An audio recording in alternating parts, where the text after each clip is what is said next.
Yo, this is Dane Thomas. Stay tuned for the Love is a Virus podcast. What's up, Alpha? Hey, look at us.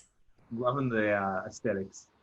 Well, you know, I do my best. It is what I'm known for. Yeah. That and crying on the internet. Looking good. Really switching the internet. I'm liking that subtitle.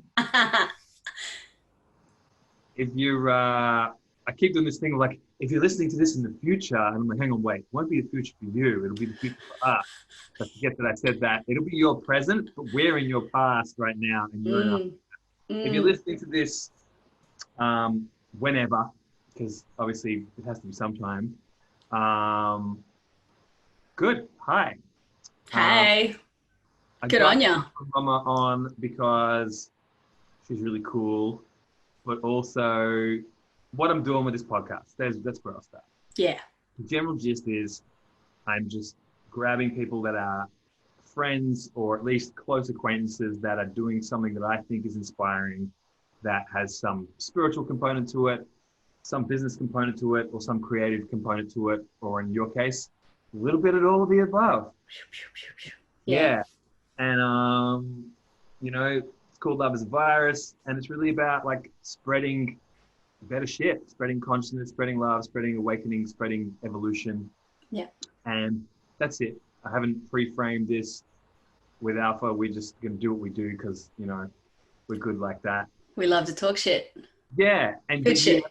you have been coming up the last couple of days just because I've been feeling into the push-pull of people who can hold multiple contradicting views, you know, which you're one of the small handful of people I know that I think do that well, you know, this kind of integral thing.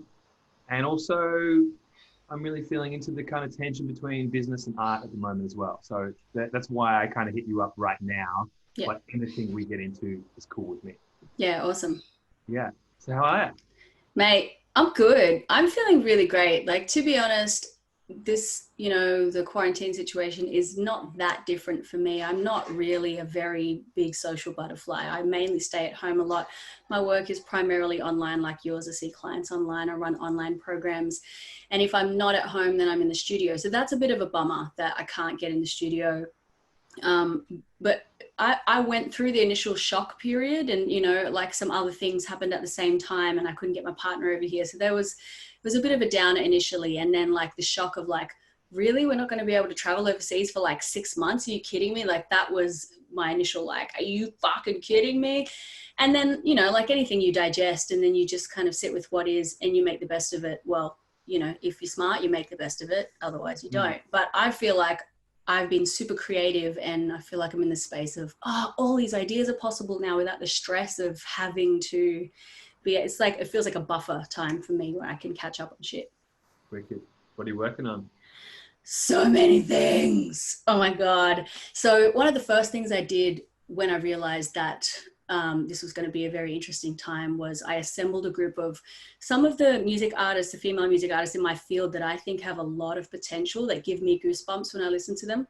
And I've tried this before, but it wasn't quite the right formation. But we've got a collective at the moment. There's 8 of us, all women, like music that moves. And so there's a record label forming called God Queen, which I'm super fucking excited about.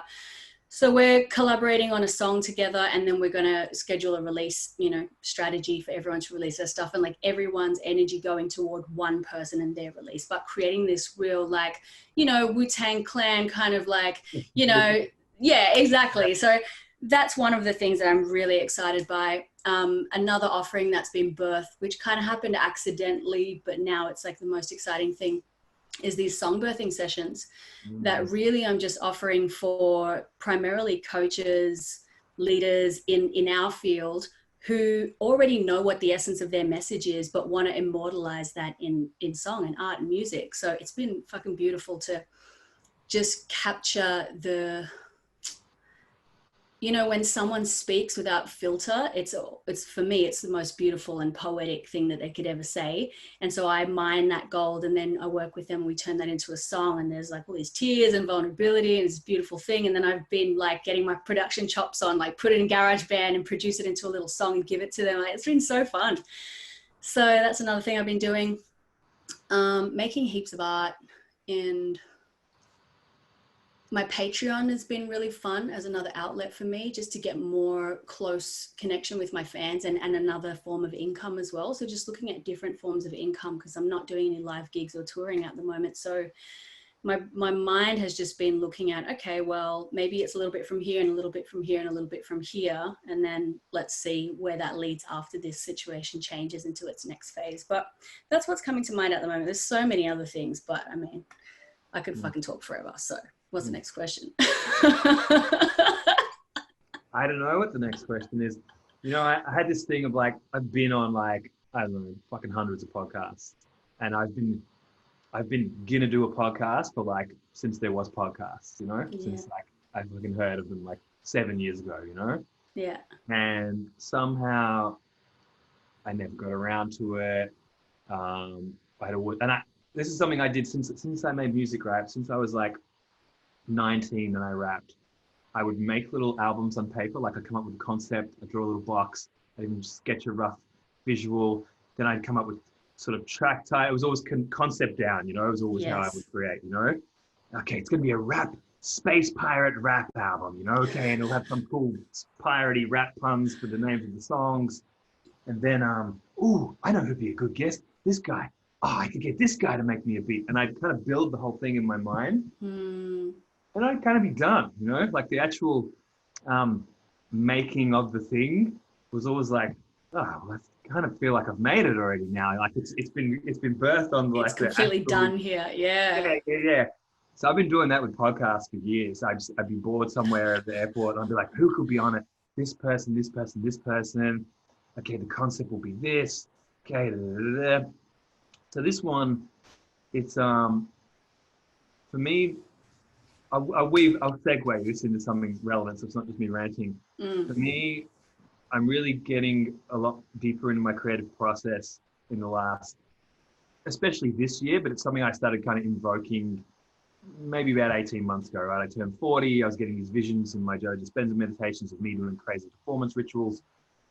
And so I started trying to knock on the door, and I spoke to you about that and a few other people that hold a representation of creativity for me. And one of the little hacks that has helped me get into my, and it's funny because I've always been creative. It's not like I realize it's not like I haven't been creative in the last 10 years. I've been super creative, but in more purely artistic projects, you know? And one of the things that helps me is kind of getting the drop on myself. There's little tricks that I do, like, and I felt like when I would be writing a book, I'll sort of write, like I've written these little short books. For those who don't know, I've got 5 books. They're on Amazon. You should check them out. Conscious Hustle might be a good starting point. But what I do is I'm a really good starter and a pretty average maintainer and a fucking horrendous finisher, you know? Yeah. It's like premature ejaculation energy and it's like, yeah. Oh, I don't know about this anymore, you know? Totally. Like that. And so one of the things that I like to do is do little tricks like, okay, I'm all in for this idea. I've committed to this idea, but it's secretly okay if the whole idea completely fucking changes by the time we get anywhere. Yes. Which somehow gives me fresh juice. So it's like I've almost done the first creative stage and then I get bored and then I kind of drift off for a week and then I come back and I'm like, what if it wasn't called that? What if it was called this? Then somehow 85% of what I've made is still relevant, that song or whatever gets pushed out. So it's happened, you know, I was doing an album, right? And then the coronavirus thing hits and big opportunities. I'm like, fuck it, I'll do a whole like fucking going viral thing. It's going to be called that. And I was like, going viral is a bit limited for, okay, it's going to be called Bat Soup, but it's going to be a mixtape. And then I started writing it. It's like, mixtape, there's all these copyright issues. It's going to suck when I get my clips.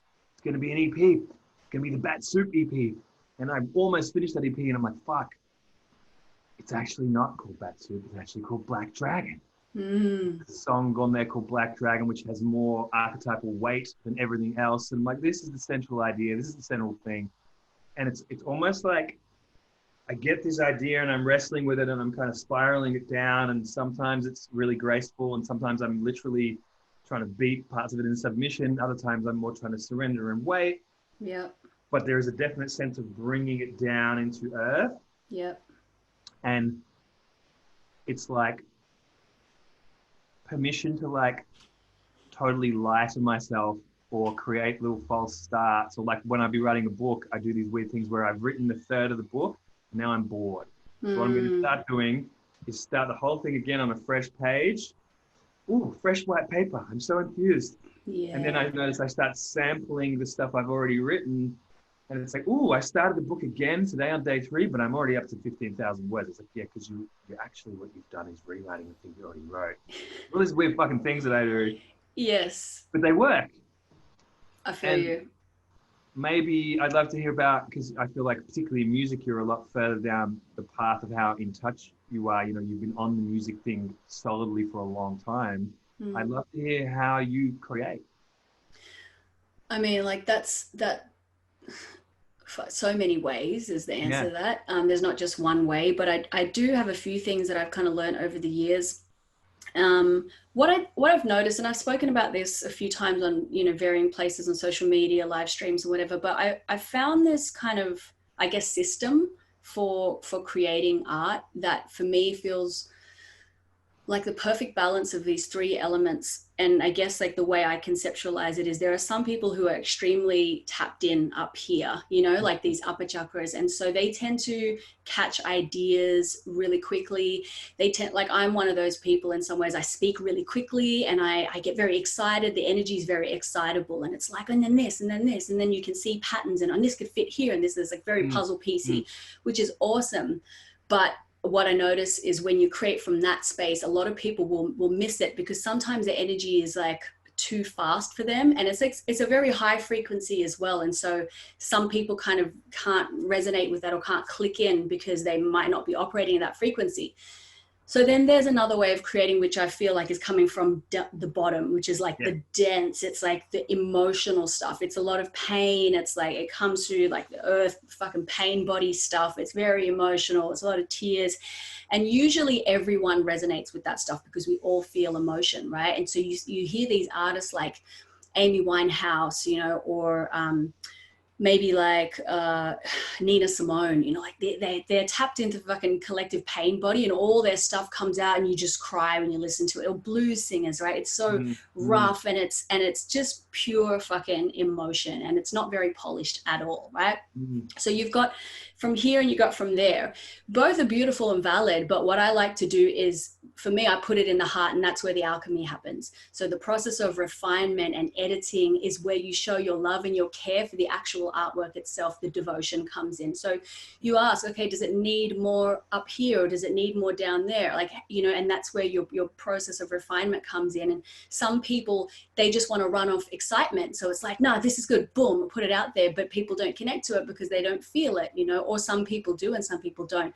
Similarly, if you just go on the raw, pure emotion, it's like sometimes that's too indulgent, almost emotionally indulgent. And it's like, why are you fucking crying on the internet again? You know, I'm guilty of that a lot of times.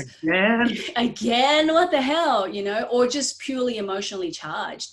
So when you want to create actual finished pieces of work that need your love, like these are creations, these are your babies, and they do deserve, for me anyway, a time of refinement. And that's where I feel that happens, is in the heart. It's like the bridge between up here and down there, and it can alchemize it and it can turn it into something that is full of love and care, and then you put it out from that space. So that tends to be the process that I aspire to. Not everything always goes through that process, as you know. Sometimes I'm just like, fucking put it out there. But the things that work really well usually happen very quickly, but go through that process.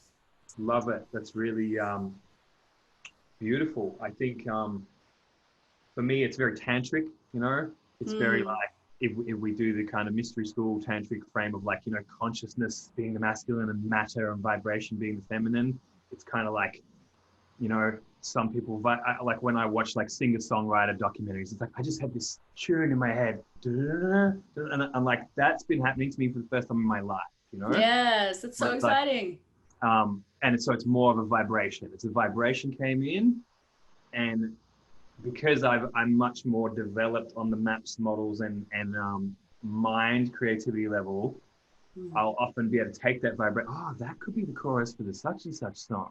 Because there's infinite concepts for me, you know. I've got like that thing I would do where I'd make up albums when I was a kid.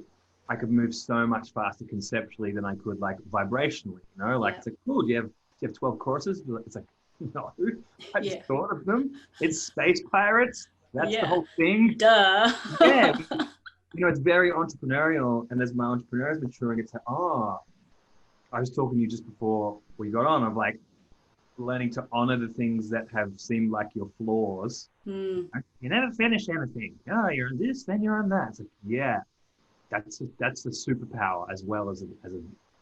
It can be very frustrating when you're trying to follow through and your mind won't fucking do it. yeah. But entrepreneurially, it's like, if I had backed myself or come from an environment where this was a thing people did, I'd have an idea, build a team, finance the thing, and off they would go and they build the thing. And what would I be Yeah. doing? Next idea. Yeah. And it's like, it's taken me 20 years to almost, I feel like I've almost initiated myself into being a real entrepreneur in terms of like, oh, no, I don't build the thing. I download the idea, I assemble the team and the resources, and I task them, and away they go. And what do? Then I take a weekend off, and then I do it again. And it's like, instead of like Spiral Institute, for example, it's taken sort of 7 or 8 years to get to where it is. Yeah. And there's this part of me, it's like, yeah, but the next one that I build, it's going to take 6 months. Yeah. And it's like, it's that downloading from above through thing, but Yeah. I've been deliberately, painstakingly working with vibrating up from the ground, which is really never been my natural thing. Mm. But it's the same with creativity, right? You would feel that as well. Like you've made one business that was successful through trial and error. And I think part of the reason why you know that the next one is going to take not nearly as long as amount of time is because you've developed the confidence and the trust in yourself. You've shown yourself what you can do already, right? So you have this like fallback of like, I trust my magic, I trust my ability because I've done it once before. A lot of people in their creativity, they have this like, I can't do it because they've never done it before. So it's like they don't have any reference point to show them that they can actually do it. So many places to jump to, Alpha. What's coming in for me is like, I guess this thing between maybe like the link between the artist and the mystic, there's something about the comfort with the unknown that I think both of those have. And that's another thing I think we have in common where it's like, yeah, cool, we'll just get on the call and we'll just do the thing. Like, I wonder your thoughts. Yeah, I'd love to hear a little bit about how your spirituality and your art, how do they link or what do they have in common? Or I know they're very intertwined for you. I'd love to hear a bit about that. Yeah, so it's interesting. I think one of the reasons why I assembled this collective God Queen is because the artists who I'm pulling together are the artists who are journeying the path of the artist and the path of the mystic as well. Like all of them are spiritual people. They all have gifts. They have psychic gifts. They all like read tarot, astrology babes. Like they're all into it. And the music is also really high quality. And I think that's rare to find when you can find someone who's really tapped in, shamanic, like got all the magic and also sings fucking really well, writes killer songs. It's like, holy shit, these babes are totally going to make me some money. You know what I mean? Like there's that part of my brain also works like that. And they need support and they need guidance because I don't think every artist is a mystic. I think a lot of artists are, but not everyone because, any old person these days, especially get a microphone, get a setup, get a guitar, like watch some YouTube videos, boom, you're an artist and everyone has the right to wear that title. But for me, it's very different when you're walking the path of the mystic and it's like, there's so many like, it's just, okay, where do I even start? Like, firstly, I view each song as it already exists in a realm that I have to tap into. And so I don't see myself as like I'm writing a song. I feel like I'm channeling a song.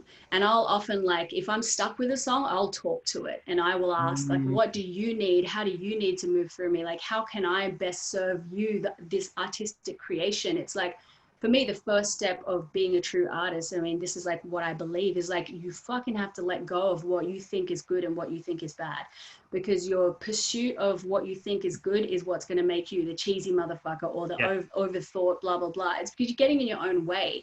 Like that pure channel of creation and magic is always going to be better than what you think is good. And you just need to get out of the way and allow that to come through. That's why I've been playing with this song doula kind of title, because it's like And, you know, and in ancient times, midwives and doulas, they all fucking mystics, all of them. They were tapped into that realm. They knew how to communicate with the spirit of the baby and the spirit of the mother and the fucking ancestors and the magic and the herbs and all of that stuff. So for me, like, it's like, you just feel it. Some people, they just have that mystic. And when they sing, you get the goosebumps and it's in your fascia. And it's like, for me, if my hairs stand up and I get the goosebumps, I already know, okay, you're not like just any other artist. I know you have that magic thing. And to cultivate that and to then intentionally start to weave intention and magic into your songs and your music, like that's what I'm most excited about. So for me, it kind of happened accidentally. And my background is through gospel music. So that's where I started music. It was like, we use music to create atmosphere for people to commune with God and feel the Holy Spirit. It's like, well, I'm still doing that now. I just don't call it Jesus anymore. It's just called fucking magic and ritual and ceremony, but it's the same shit. Yeah. Love it. It was making me think of, before, so I grew up on rap since my teens, but it was very my little thing, and I wrote poetry before that. Literally as a kid, would be reading like Wordsworth and shit, so the classic poets as a child, and I would write that kind of poetry when I'm like 9 or something. And then I got into rap at maybe 13, 14, and once I got past the bitches gangster thing, which didn't really, privately I couldn't really engage with it anyway. I sort of found my way into this writing really weird stuff. It was very much me writing wizard shit, Yes. And then I found the rap scene and got involved with that, and it was like, like it has to be battle stuff, and it's got to involve stories about you getting laid, and like I took on the persona which I learned from the collective. But before I had, so the shit that I'm making now is much more attuned to like what I was writing when I was sort of 16 or 17. I would write these cool wizardy little fucking poems about like ancestors coming back from the grave or whatever, I was like, cool, it's like a ghost story rap, Yeah.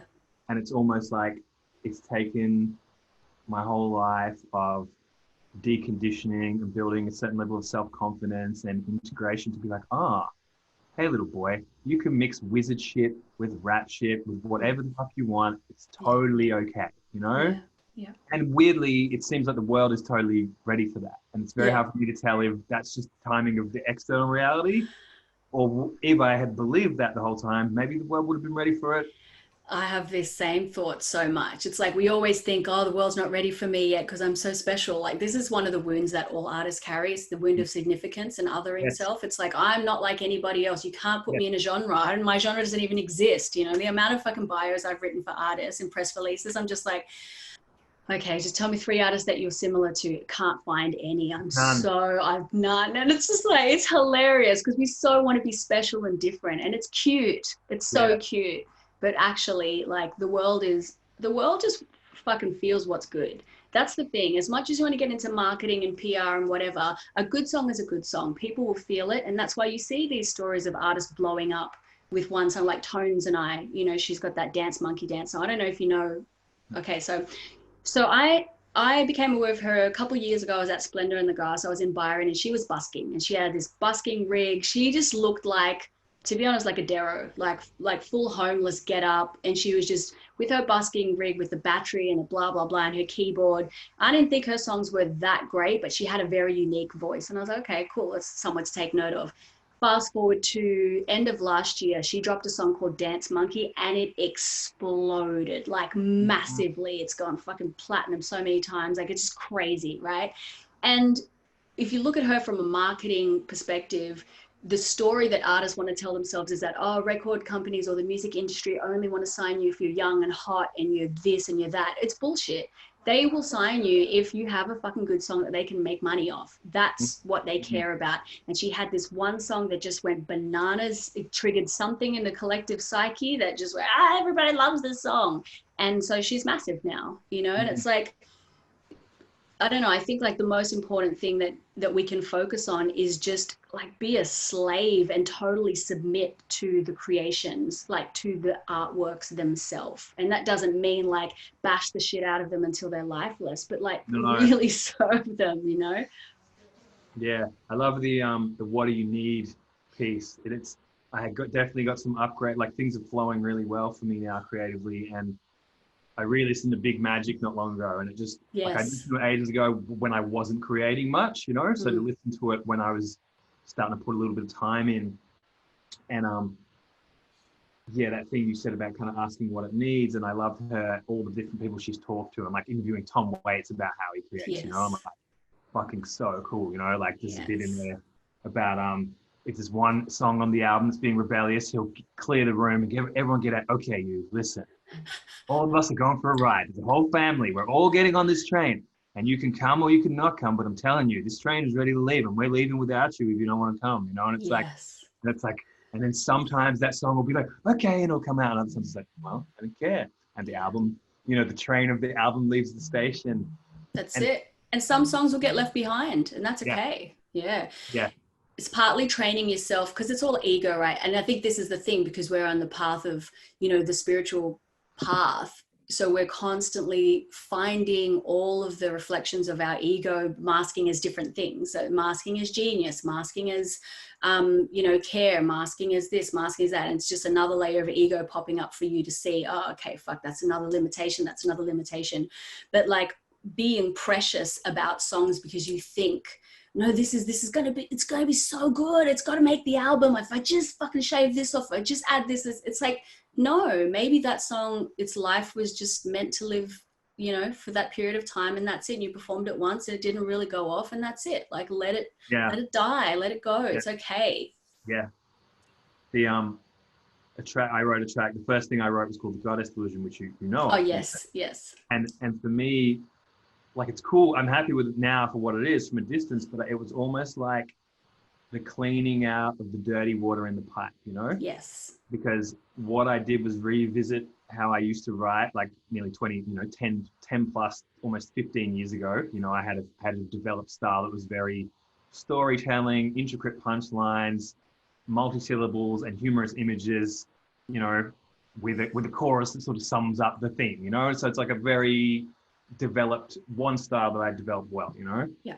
And so of course that's the first thing I wrote coming back to doing music, is that just about subject matter that is more true to my current life, which is, in this case, I was in Bali, so I was taking the piss out of spiritual shit, you know? Yeah. And then I didn't really know what to do with that song because, one, I had this feeling that a lot of people might not like it, but two, it's not really the vibration that I wanted to put a lot of energy into. I'm going to now promote that all over the place. It's like, well, it's kind of a throwaway joke, which I'm glad that I did because I'm happy with the level I did it to. But it was almost like getting the pipe empty, and this thing that's coming through now, which is nearly, you know, it's written and we're starting to produce. It's like, it's much more soul, transpersonal, less logical. Like some of the things I'm like, it's a strange idea that just came out of this dream, or about this phrase that I like the feeling of. And it's like, it's something I remember reading ages ago in a relationship book. Was like, okay, if you haven't been in a relationship for a long time, when you go back to the relationship, you'll be the relationship age you were when your last relationship ended. So let's say that's interesting. Yeah, so let's say you didn't date from 25 to 35, right? You've been single for 10 years, you start dating someone, you're essentially going to be showing up as your 25-year-old self in relationship, because that's how mature your partner energy was, right? True, yeah, okay. And you're going to have the patience, and so is the other person, to mature that version of you, because the last time you were practicing these things, you were 25. I really had to do that with the music. It's like, fuck, I have to kind of connect into this sort of 24, 25-year-old version of me who's kind of got a lot to prove and has these certain habits, because that's who's holding the pen still inside of my psyche. And that's what made it so slow. Like, but I don't want to feel like that guy. Like, I've progressed a very long way since him. Yeah. And it's been building a gentle, like, okay, I know that you're really keen. Everyone knows that you're really good, the best, in fact. Okay, I get it. You're better than everyone at everything ever, you know? And it's very important for you to get that across in every line you ever write. I see that. I'm kind of wanting to do something a bit different, but let's dance together. And I really had to excavate this dude and kind of make friends with him and sort of recognize, okay, he was pretty wounded, you know, but he could rhyme good because he spent a lot of time doing that. So all those networks were all mixed together, and real fucking interesting process. Yeah. Three things come to mind, and I don't know where to start, but like I want to talk to all of them. The first one is like, it's kind of even worse when you approach something new, well, not new, when you return to something after a long time away, because your tastes have evolved so far. So you have this advanced sense of what's good and what's shit, but your ability is still really low. So you're facing like, oh, I'm so crap, Yes. but I know I'm so crap. You don't even have the beauty of being delusional about things because you know what's good and what's bad, you know. And that's like, it's a funny thing when I'm teaching people to sing, or when I used to do a lot of vocal coaching. It's like when people develop, suddenly their ears click on and they can start hearing when they're out of tune and when they're in tune, and they're like, oh, this is the worst, because you're constantly having to be faced with how not good you are, but you know what you're capable of. And then it's like meeting that gap. So like, that's the one thing that came to mind. The second thing is, I also think that it's really possible to leverage the skill set that you have in other areas and use that and very quickly advance, especially when you're getting into flow states and you're borrowing, you know, the expertise that you have, and using that to excel very fast. So that's the second thing that came to mind. And then the third thing that came to mind is coming back to the path of the artist, who is also the mystic, or anyone that is doing some kind of spiritual evolutionary work. What I see a lot happen is they're more interested, and sometimes to a fault, like obsessed with all of the self-realization that comes from creating, instead of just fucking doing it, you know. And so it's like you sing one line and some emotion comes up, and then you go into the rabbit hole of, because when I was 3 and then this happened and blah, blah, blah. And it's like, sing your fucking song, you know. So sometimes people get stalled on the evolutionary path, the inner evolutionary path, as opposed to just like creating because it's there and it's fun and it's beautiful and you can make things. That's my 3 things. Love the 3 things. The second one is really relevant to me. Like there's been now that the kind of artist is starting to kind of feel a bit of confidence and some mobility, can do different things, you know. I'm benefiting a lot from the fact that my entrepreneur is quite developed. And the entrepreneur knows certain things, like there's such a standard called good enough, you know.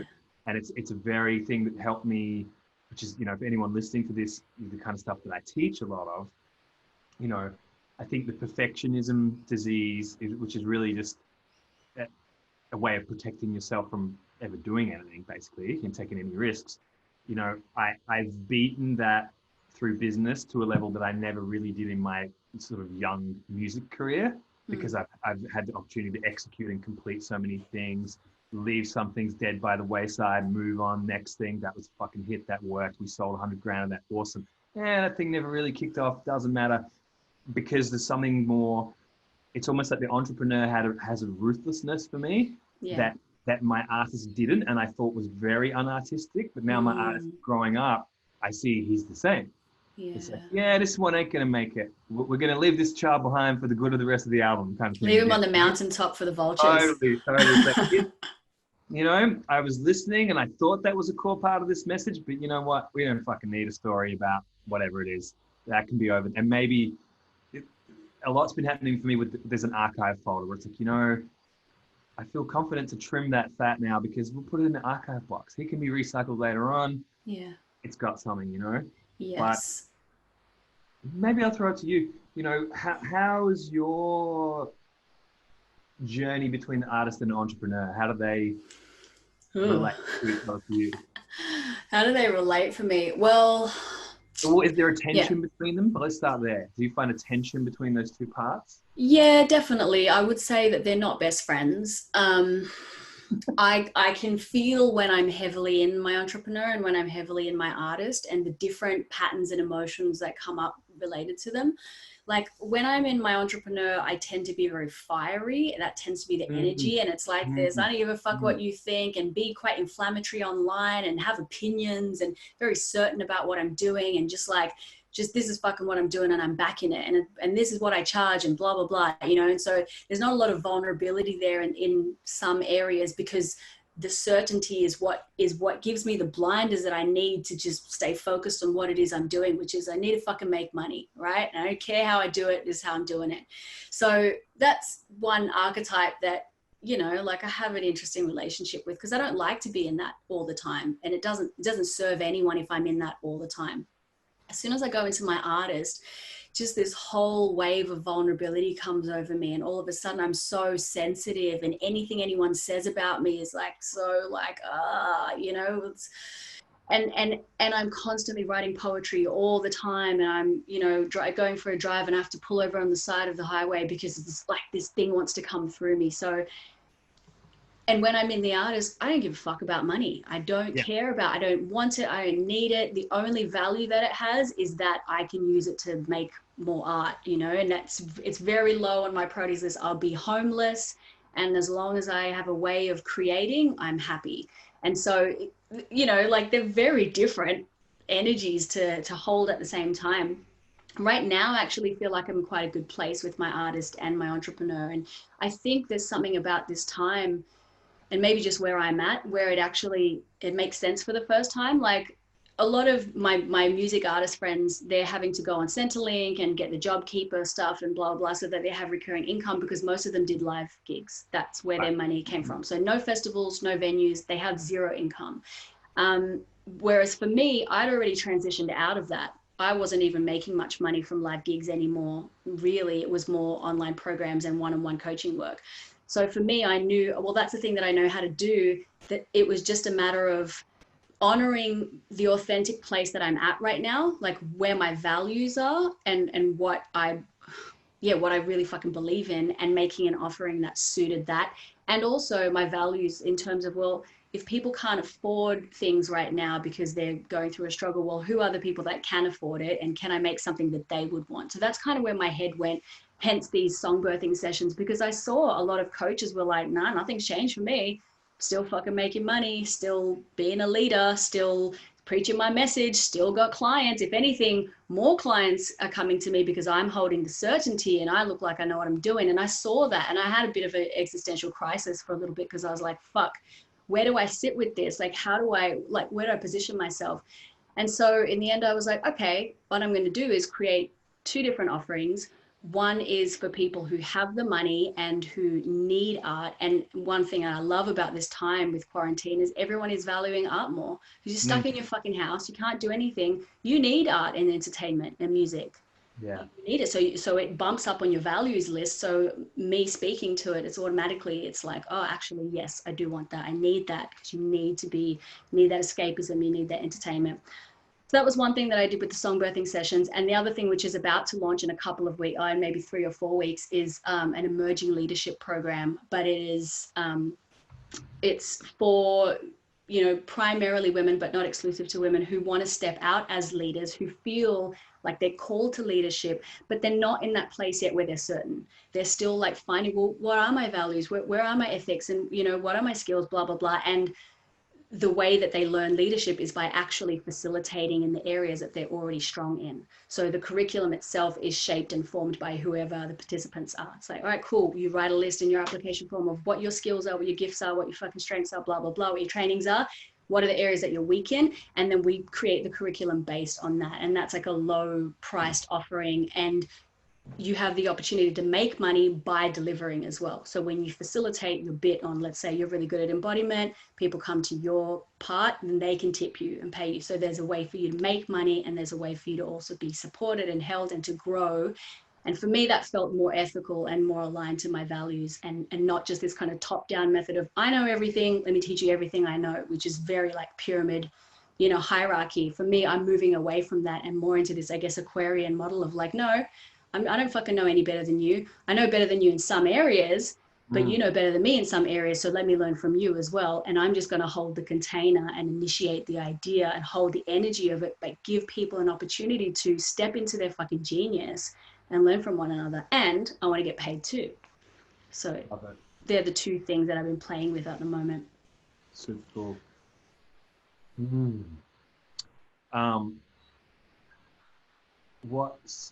What's twigging for me is this total, I'm going vague because I'm kind of going about 7 lateral jumps right now. Yeah, all the tabs are open. It's like a Wikipedia. You like open the next tab. Oh, you're going to go over there. Okay, right. You know, let's go lizard people, you know, let's go out there. Oh, fuck yes. I'm so dying to go here. Well, you know, I saw a Facebook share you did. It was yesterday. My time sense is so bizarre right now as well. It's like the Yeah. days, hours, they're all the same. But Yeah. and it was something that was really doing something that this is what I named at the beginning, right? This ability to hold, you know, what we would call in spiral dynamics, you know, an integral level of where we're like, okay, this reality, but also this other reality that contradicts that reality, both have elements of truth and both have elements of flaws to them. And it's interesting the positions that people like you and I are in. Like, you know, for me, I'm sitting across entrepreneur, spiritual dude with maybe artist creeping back into my public persona gradually, but those first two are very strongly held by me, and they're quite contradictory for a lot of people, which then means my networks range from like very independent, almost, I wouldn't say fully like right wing, but more leaning, you know, self autonomy, you create your reality, you're responsible entrepreneur mentality, which are very like, you know, don't indulge too much fluff. It's very capitalistic, let's capitalistic, say. you know, level 5 in spiral dynamics or orange meme, like opportunistic, independent, get yours, you know, and everyone gets what they deserve basically based on their merits, you know. And then the other end, which would be more my kind of like Byron, Bali, California, healer, artist. One love. Sort of thing. Yeah, one love, and also equal rights, and also, you know, strong distrust of authority, which is an interesting counterpoint that I'm noticing a lot at the moment. And the world isn't fair, and we should make it more fair, and, you know, more we than me kind of end. So in spiral dynamics, at the very least, the orange meme and the green meme, for those of you who are listening who know anything about that, those are very present in my world. And there's a much rarer handful of people who can bounce between contradictory viewpoints. And that's one place I always feel, it's almost like, not a safety is a funny word, because it's not like I feel unsafe, but I feel a confidence in my ability to communicate with you, because I know you're holding that too. And I see people like Shaney, you know, a few people I'm seeing right now out of our kind of other leaders in our overlapping worlds of spiritual business and so on, that there's only a small handful who can hold, yes, some science is real and accurate, and yes, some of those kind of stories out there might also have some accuracy, but let's not get carried away by either one. And I just want to just open that can of worms with you. Like, what are you seeing amongst your kind of different peer groups right now that is interesting or curious or challenging? Well, I guess it's an interesting question, because I see a lot of people coming at it from this place of excitement, like, yes, you know, the economy is going to finally topple, this capitalistic patriarchal structure is finally going to like crack, and then the new era is going to come to birth, and finally Tom Hanks is going to get put in prison for eating babies. You know, it's like there's a lot of excitement, energy. So there's that. I mean, they're two separate demographics. One are the conspiracy theorists who seem to think that this whole thing is a cover up for the child sex trafficking ring to topple and come down, and something like that, from what I can gather. And then, you know, there are people that are very close to us who we perceive as like very like fucking logical and rational people who strongly believe in these theories. So, you know, it's quite fascinating. And then there are also like the more activisty, like I'll call them inner West, you know, Newtown peeps. And I don't know where that is in Melbourne, but it's maybe Brunswick, where it's like, you know, young artsy people who are like, yeah, eat the rich, you know, there shouldn't be any billionaires in the world, and finally, and fucking it's going to topple. There's one that I love. I'll keep going in a sec, but I just want to throw this in. And it's like, a billionaire is like a dragon laying on a bed of treasure. And I'm like, that sounds amazing. Wow, I have not seen that. I need to see the image that goes with it. It got thrown out at Elon Musk. It's like, basically, even the existence of a billionaire is just a terrible thing. And basically, he's like a hideous dragon hoarding all of the resources. And I'm just like, that is not discouraging my enjoyment of the idea of being a billionaire.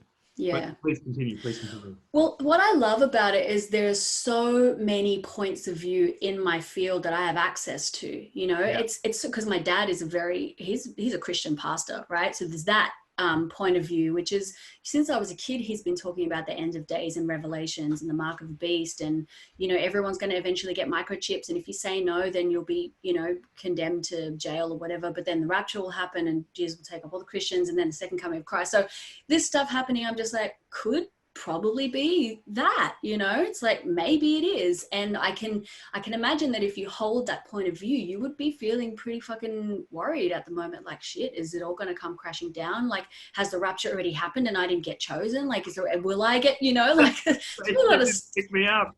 Yeah, like, come on. So there's that point of view, and then there's my mom who works in essentially like the public healthcare system. So she's management in the education department for nursing and midwifery. So she's like right up in the corona's fucking face, as in she's making new wards to blah, blah, blah. So it's, when people were saying coronavirus is a hoax, it's not real, I'm like, you fucking idiots. Like, it's a fucking virus. You can get it. And if you get it and you get a bad case of it, you can die, or you might get really sick and go to hospital, because that's a reality that I have access to.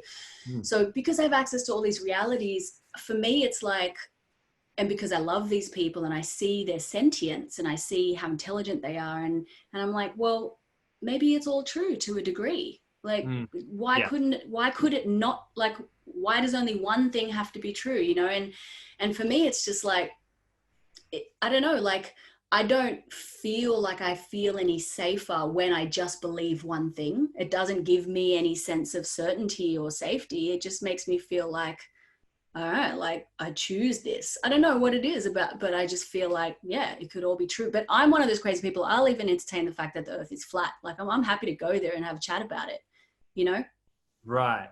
Yeah, I feel like you're a little more, what's the word? Slightly more indulging, because I'm really committed. So one of the things I grew up on, I was quite into magic and stuff, and got into NLP early, but also there was a form of magic called chaos magic, which was really the postmodern remix of magic, right? And it came out in the 80s in Britain, very rebellious.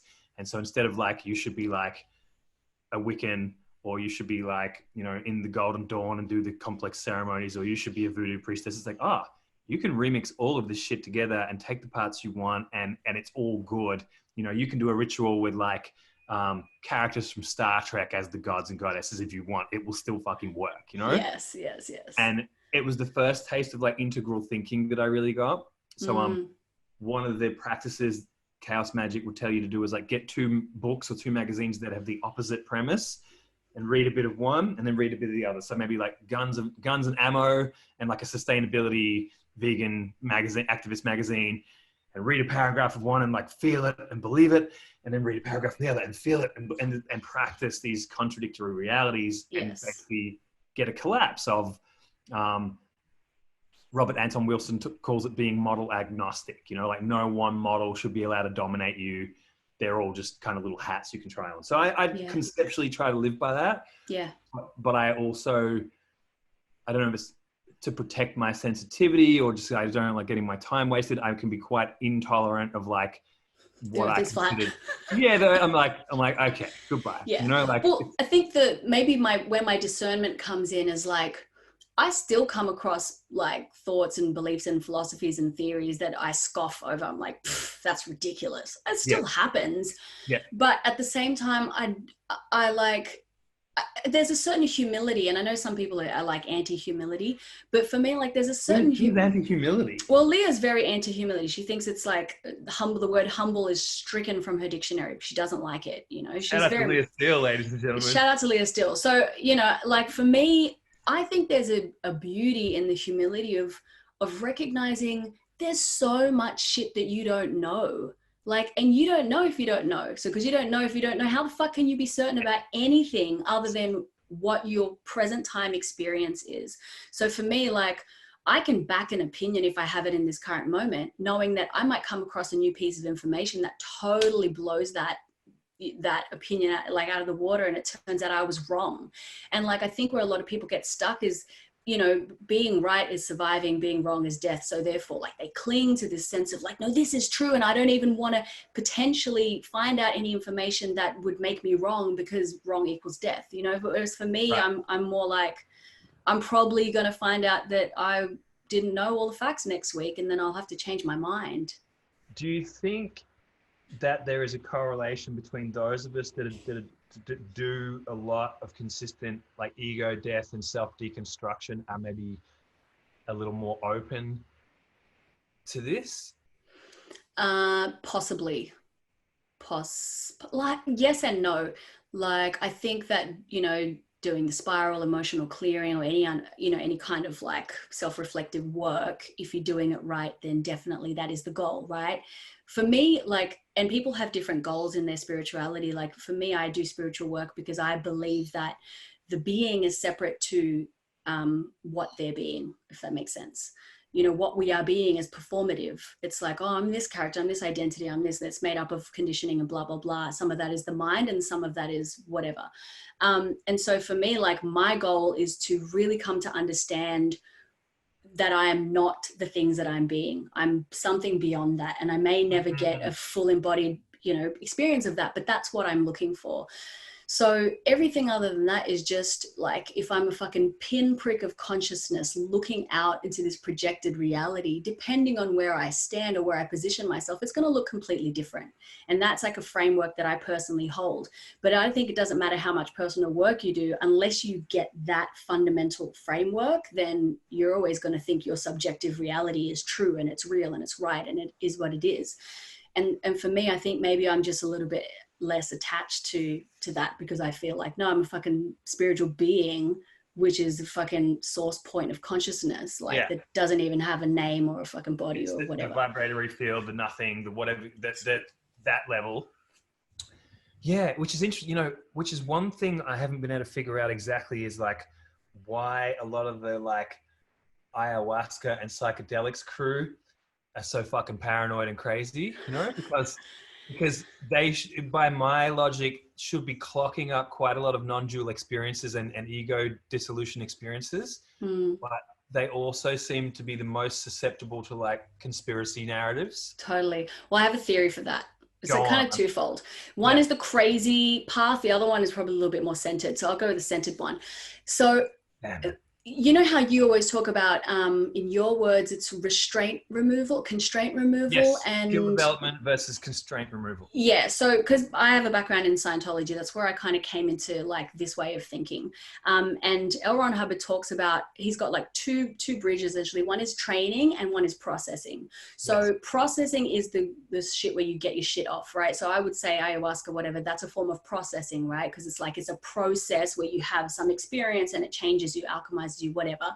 And then the other side, the training, is what gives you the framework to understand what your reality is, to understand why things work the way they do. And it gives you kind of like this level of understanding, which gives you a sense of certainty. And so if people don't have any kind of frameworks, then they're susceptible, because you've just removed all of his conditioning. You're susceptible to frequencies, you're susceptible to ideas, to beliefs and whatever.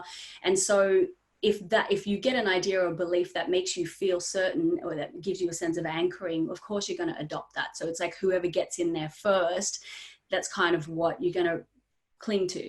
So that's like the rational, sane thing that I can think of when it comes to ayahuasca people really believing in conspiracy theories.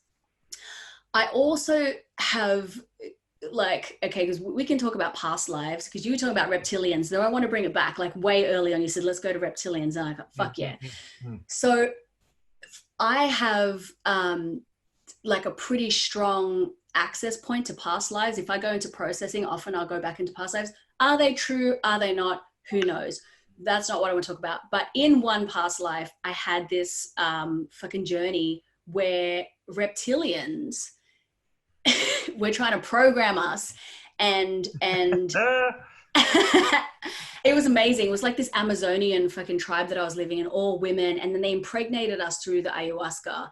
And then they were like, brought us all into a spaceship, and we all fucking like died. We had to give birth to these reptilian babies. But I think that sometimes people in their timelines, in their spiritual timelines, have like incidents in past lives or whatever other planets that can be really fucking traumatizing. And it's out there to say this, but it's something that I entertain. So when they have experiences on planet Earth that open up that timeline, it like triggers an old timeline for them. That's why, like with this current reality, you've got people who think it's all bullshit, it's a hoax, people into conspiracies, because I think in their own personal spiritual timeline, they've lived things like this before. Nice. That's cool. I like that. I mean, so what I would categorize it as like soul wounds, you know? Yes, exactly. Soul wounds. Soul Yes. wounds. And also that, you know, we're accessing information that is not necessarily of this dimension, this time, this place. Yeah. And overlaying it into this dimension, which then when we look at things multidimensionally, all of those narratives are true. There's, you know. Exactly. And that's, I think, why you and I can like, you know, can still be friends with so many different people, because it's like, well, reality for me, like reality and truth are completely different things. Reality is agreement. Reality is what, like, you and I agree that this is a fucking podcast. Someone else might call it, it's not a podcast, it's an interview. Well, because for them, they don't share this reality, but you and me, no, this is a fucking podcast. You know, someone else might be like, it's not a podcast, it's a fucking phone conversation, whatever. It's like agreement is what creates reality, whereas truth is completely different, because truth is what is. And so that's it. It's very simple. It's just what is. It's not what you think it is or what someone told you it is, blah, blah, blah. It's truth is what is. And that's my little tidbit. That's an interesting one. A piece that it triggered for me in there is triggered me so much. Triggered your soul wound. Triggered my soul wound, which reminded me of one of Ken Wilber's models, which I really like, which is basically he categorizes development into three main areas. So there's cleaning up, growing up, and waking up, and they're not the same thing. Cool, so I like that. Up would be like spiral, Scientology, any deconditioning system, you know. Growing up is maturing the ego. So we're maturing this personality, making it more functional, developing skill sets, you know, interpersonal relating skills or whatever. I can sell stuff, or I can, you know, follow my moral code or what sort of stuff. And then waking up is realizing the oneness stuff. Yeah. And, you know, it's really useful to explain things like, well, how can these gurus be like abusing their students? As like, because they have woken up. They didn't really grow up at any point.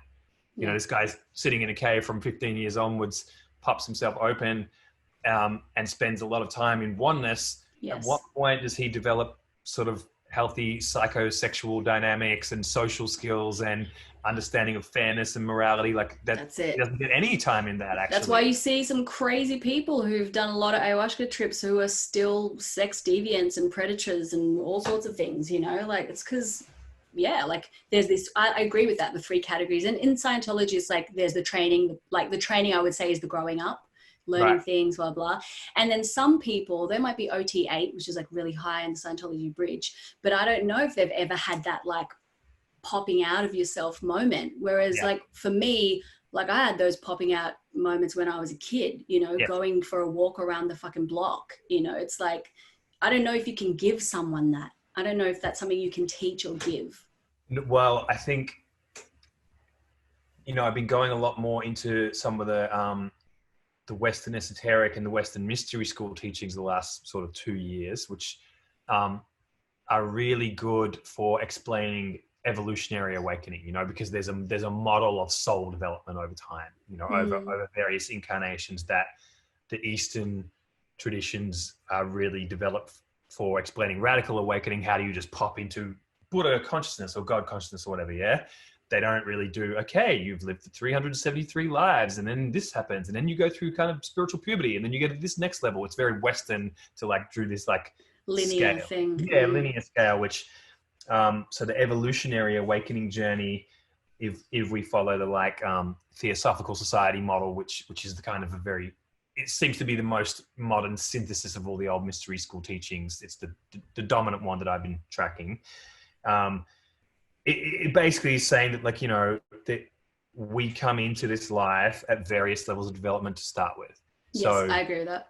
You, me, and a third party, our souls may all be at different levels of maturity. So you know, you have an acid trip when you're 16 and you just pop into like full unity consciousness, whatever, you know, this other person has it and they just realize that they're paranoid about their parents or something, you know, and it's like so we start dialoguing in this kind of like non-dual kind of language or referencing, oh yeah, but you know, when you're not you and you're the everything, and you're like, yeah, that. And someone's like, what are these guys fucking talking about, you know? Yeah. And that the access to those states would be highly influenced by basically how mature is the spark that came here before it loaded up its conditioning and its life experiences and all that sort of stuff. And totally. I was never that into that, and lately those using that model, the nuances in that is really helpful, particularly at looking what stages of initiation, you know. So I'm working a lot with the first 3 initiations, which the first one is basically you realize you're a consciousness in a body. It's like, oh my God, like this celestial, we're energy. Whoa, you know. Second one is we start to unpack the shadow and the emotional body. Oh my God, I've realized that I'm carrying archetypal wounds, or father stuff has shaped who I am. And when I unpack that and connect to the divine father, that starts to not be such a problem. And then the third level is really becoming a fully integrated being, of owning all the parts, you know? And so if we're talking about owning your shadow and people are in the first initiation or before that, it's like, why the fuck would I care about that? What can you teach me that's going to help me do better at my job, attract a better partner, deal better with live life? Well, yeah. Totally. Play the game of life. Who's in the first or the second? It's like, oh, you mean that if I was to integrate all of my parts, I would be a whole being and I wouldn't be seeking things outside.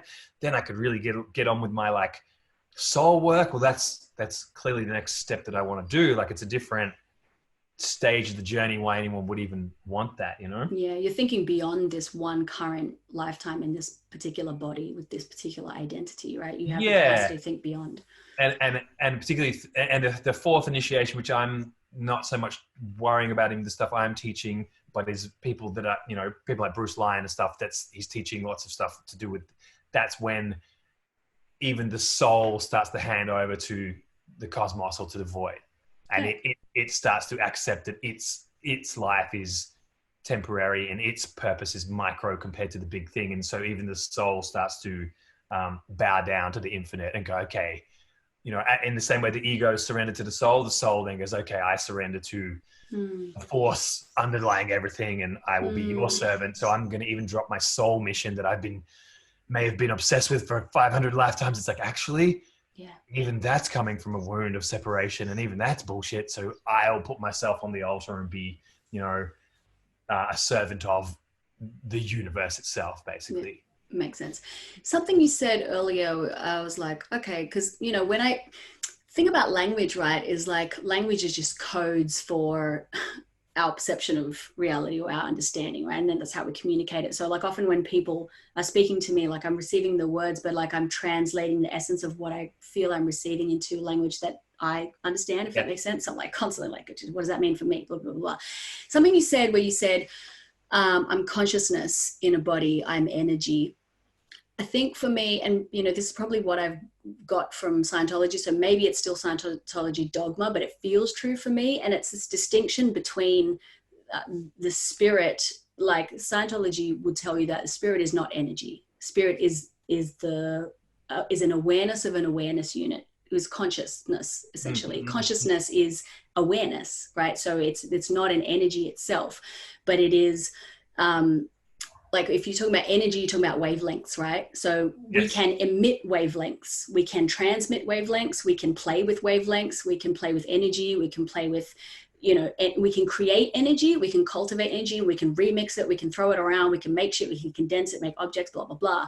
But the essence of who we are, like from this point of view, is that you are the point of view. You are not the energy itself. So there's like a slight distinction, which is quite fascinating for me.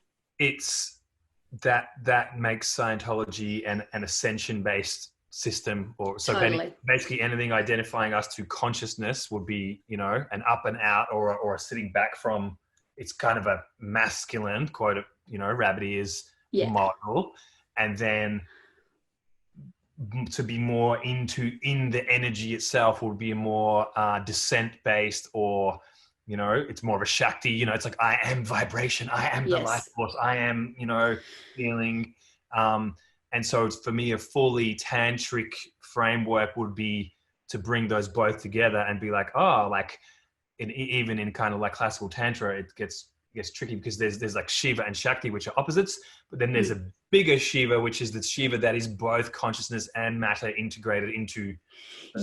Which makes sense, right? Because it's like, if we're looking at, let's just call it God, because God is the universal word. Hashtag like, all the things. Hashtag all the things. Yeah. If God is the universal source and is also the witnesser, well, like if God is a creator and a creation point and it's what it's created, well, then that's all there is. So it makes sense that it would be everything. And I guess that's the spark of duality, the initial separation from like consciousness and matter or energy, whatever you want to call it. That's like that initial split. And you have another split, which makes individual souls or whatever you want to call them. And then you have another split, which goes, okay, I'm an individual person, but now I split my inner child and this split and the fucking this, and they're all fragmented. So it's like, yeah, well, but it makes sense when you look at it like that, from like zero, and then like it becomes binary zero. Now you have one, and then you go, okay, now you have all the numbers and you have all the fucking possibilities and combinations.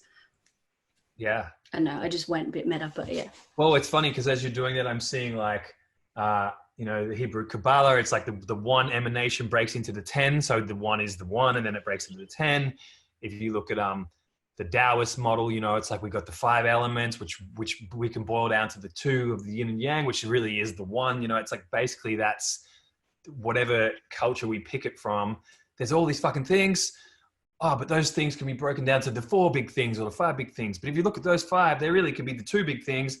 Yeah. But actually, there's just fucking one thing. Yeah, you know? the numbers are arbitrary in how it splits. Yeah. But yeah, I feel you on that. That makes sense. You know, like I love that you get into Chinese medicine. It's like, oh, you're using these elements kind of differently. But it's interesting that, you know, so the Greeks and the Egyptians had the 4, you know, the like Captain Planet style, you know, Chinese medicine has the 5, and they're a very different 5. They're much more relational. They're much less like water isn't even water, you know, it's just that it has this changeable nature is more what it's about. Yeah. But still, if you look at it if you go back to like the shamanic roots, someone's there sitting in the jungle or the plains or whatever going, cool. So it seems like there's X many main things, you know, like that's really hot and burn stuff. That's really changeable and whatever. That one's kind of fixed. That one's sort of like nothing-y. It's human beings are incredible. Like when I think about like all of the different languages, even just a language that like to speak, but then the ways that we interpret life and the ways that we interpret spirituality, you know, it's fucking fascinating. Like, you know, the way you understand it, the way Chinese medicine, then Ayurveda, and then fucking like whatever Zoroastrians, like whoever, and, you know, fucking the tarot, like everything has a system to understand life, which is so helpful. But then we get stuck in the system, you know, of like, no, this is the system, but it's like, the That's system not was, yin. What do you mean? Yeah. What do you mean? It's like, I heard someone say actually recently, it was like, there is no such thing as dark feminine. Feminine is dark. It's just linguistically a mess, you know, because everything, this is what, when we do with duality and forms, everything is only something compared to something else, you know? So like, which is the Chinese model really helped me get this, you know. I'm going to be chatting with Jimmy Wollumben on one of these calls soon, who really gave me a very live, like a living download of the elements and the, you know, yin yang and the whole Taoist Chinese energetic philosophy in a really alive kind of way, which I hadn't gotten until then, but that it's all comparative. So nothing is yin. It's only yin, you know, like aerobics.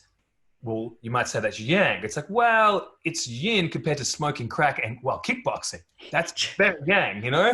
And it's like, it's only yin compared to what, you know? And so in the same way, up is up compared to down. Yeah, it's hot today. It's like, well, I'm from Africa. This ain't fucking hot. This is moderate, you know? Yeah. It's like, well, I'm from Poland. This is fucking super hot. And it's like, so with the dark, light, mask, femme stuff, what I find is those are really useful when I'm inside a culture where we kind of have shared embodied references and an agreement to the same language. Yes. And even amongst like my kind of Ista shamanic tantra tribe, it works real good because we've had a lot of the same experiences and we've anchored the language to those experiences. And any of you hang out with a bunch of like kind of Californian new agey tantra crew who are more white lighty, they haven't had those kind of earthy, darker, descent-based experiences. So they kind of just run on a sort of a 90s David Data kind of coding, you know, and it's like, oh, you guys don't have the same nuances as my guys over here. So even amongst the tantra world, we've now got some masc femme difficulties of using that language, and then God forbid you wander into someone who's kind of got some intersectional feminism in their coding or something. It's like, whoa, let's just get out of all those labels and start somewhere else, because we're going to have like we're going to have a linguistic battleground to even agree what a thing means. Also, well, how can you say that the feminine is receptive? Don't you realize that's a piece of patriarchal oppression programming? It's like, look, let's just, would you be open to the words receptive and penetrative? Oh, you don't like penetrative. Okay, penetrative. Okay, all right. Yeah, I get frustrated with the language shit as well. Sometimes when people get so hung up on semantics, I'm like, just fucking clear it. Just clear the word, please. Shut up. Are we allowed to have hot and cold? Can we not? You're offended. Okay, right, all right. We've got to forget it. Let's just communicate with.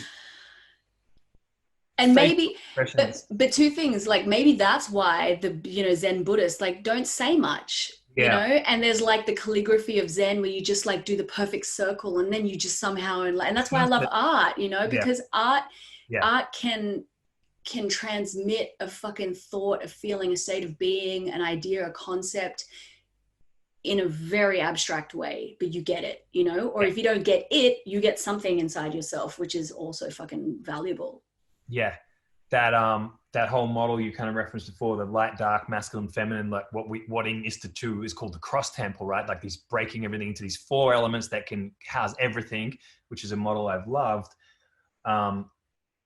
That's what's woven through my EP, right? So this Black Dragon thing, every track has something to do with that in there, and it hasn't been done in like, oh, okay, I should write a song that could teach masculine and feminine. Like that's, it's not top down like that. It's more like these concepts are so really infused with the last 3 years of my life with all the different adventures and whatever I've been doing, that it would have been impossible. In the same way, it would have been impossible for me to write an album as a 25-year-old, which wasn't trying to impress you and wasn't about girls, because that's all my life was. I'm either trying to impress you or pick up that girl. That's all I really know. Yeah. So it doesn't matter what subject I address. I could write about cars, but somehow it's going to be like, well, it seems like this guy really wants to impress me, and he's also trying to pick up some chicks. That's No, that's the entertainer in you, right? Which is also another archetype we haven't even touched on, because the entertainer has its role and its purpose as well. And when you're doing all your battle rap and being funny, that's like you're a fucking entertainer, right? Which is serves you so much.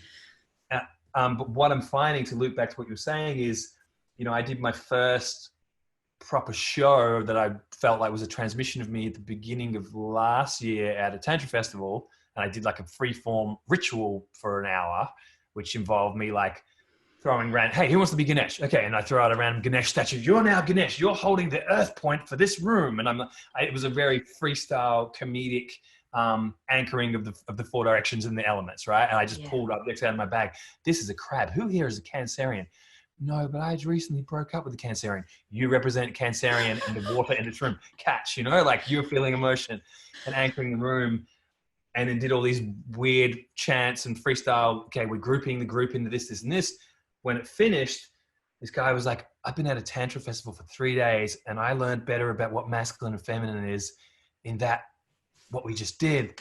And I was like, I didn't teach any of that, but we did one bit where we split the room in half, and half of the room, regardless of their body, become the consciousness and the other half become the matter and the vibration, and the one moves towards the other. So they had a Shakti Shiva energetic transmission, but we had no language barriers, because I didn't get into it like, now Shakti Shiva is a model from the ancient, it was like, and I just got this piece of like, that's way more fun for me to transmit what I have, not get caught up in linguistic models and maps too much, even though I fucking love those. And I guess they're useful in things like spiral practitioners or teaching business or whatever. It's like, cool, this circle represents the da-da-da-da. Yeah. But you have that crazy like improvisational streak that it's, you know, it's that genius where it's like you could put you anywhere, you could put you in the fucking like in Palestine and you could like create some game thing with the blah and you could, you know what I mean? Like there are certain people who hold that energy. You just can. That's why you're such an amazing facilitator. But not everyone can do that, but you can do that. I don't know what it is, but there's something there. Yeah, I think that's where creativity lives for me, is riffing in the moment with like, oh, you guys are excited because you can feel, and you do this too, you know, you can feel that I don't know what's going to happen. Yeah. And since I'm leading the 100 of us somewhere and I am very clearly don't know what's going to happen. So you definitely don't know. We're all in the now because, you know, and I would love to get on stage and go, I wonder what's going to happen. And people are like, he's not supposed to say that. He's supposed to, you know, if the bus driver says, I'm not sure where we're going, but is still confident and present, it's like, the bus driver doesn't know where we're going. It's like, well, that is scary, but it's also very exciting because anything could fucking happen. And that's where I feel excited and where I enjoy. Totally. And I'm assuming like, it's almost like, did you get that from being a really great freestyle rapper, or were you such a good freestyle rapper because you have that innate ability? It's like chicken and the egg. Which one comes first? Who knows? Yeah. But there are a handful of, and the best facilitators are these people, you know, they just have this fucking certainty and confidence in what is going to come through. And they know that it's like, I think the creatives that I love the most are the ones that can find the freedom in the restriction, especially in these times, right? Yeah.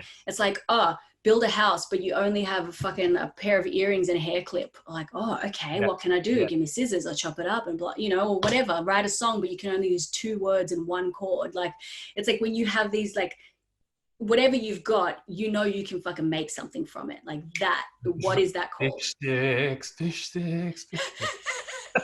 sticks. That's the next single. That is the next single, Dane.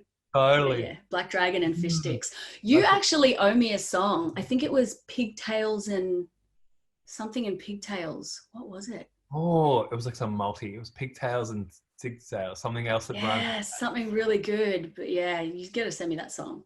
All right. I'll try and find the notes. I don't know where it is somewhere.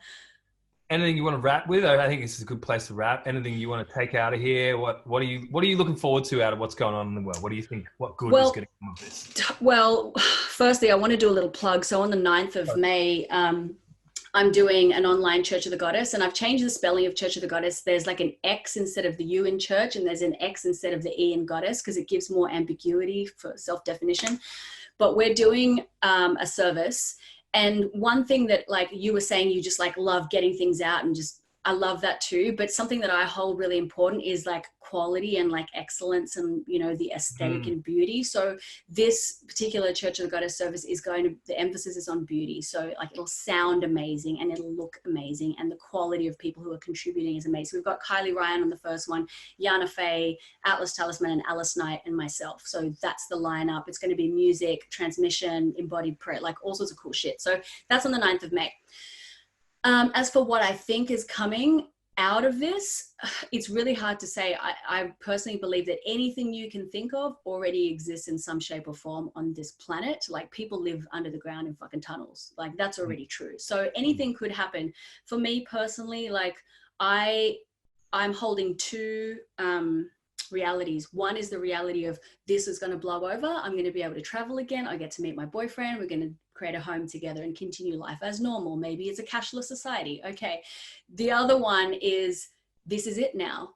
You're never going to be able to travel again. They're going to fucking, you know, implant military state, and you live on your computer now. So my whole thing is like, how can I make myself the fucking hottest, realest, most exciting person on the internet? That's the other frame that I'm holding. Love it. Yeah, that's my prediction. Well, it could go. 2 timelines can activate. And perhaps both of those will be happening simultaneously on different frequencies for different people. Yes, I think so. Yeah. I just want to commend you on your robe with the one shoulder, because it's a look, Dane. It's a big mood. We'll call that a big mood. You're listening to the iTunes version. You're missing out. I'm wearing a white robe. Not else. Cool. Thanks for doing this. I enjoyed it. Thanks, Dane. Thanks for having me. Give people a lot. So that's what it's about. And I think, I had fun. Yeah, me too. I had heaps of fun. Love you lots, Dane. Cool. Love you too. Peace. Bye.